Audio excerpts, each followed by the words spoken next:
आज जागतिक पुस्तक दिन. पण बाबासाहेबांसाठी पुस्तक म्हणजे नेमकं काय होतं? चला जाणून घेऊ. एक काळ असा होता जेव्हा लोकांना पुस्तकाला हात लावण्याचा देखील हक्क नव्हता. ज्ञानावर बंदी होती आणि अज्ञानाला परंपरा म्हणत होते.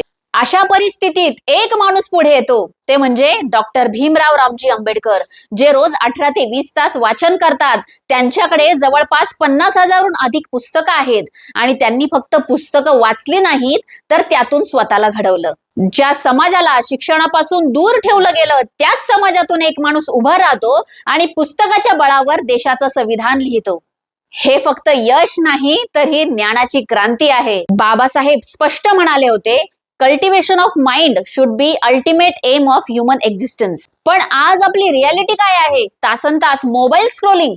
हळूहळू आपण वाचनापासून दूर चाललोय. पण हे जर असंच चालू राहिलं तर बाबासाहेबांचे विचार आपण अंगीकारणार कसे? म्हणून आता एक प्रामाणिक प्रश्न तुमच्यासाठी. डॉक्टर बाबासाहेब आंबेडकरांनी आपलं आयुष्य पुस्तकांना दिलं, पण त्यांचं एक तरी पुस्तक तुम्ही पूर्ण वाचलं आहे का?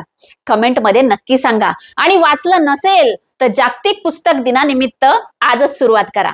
आणि हो, अभिमानाने म्हणा, जय भीम.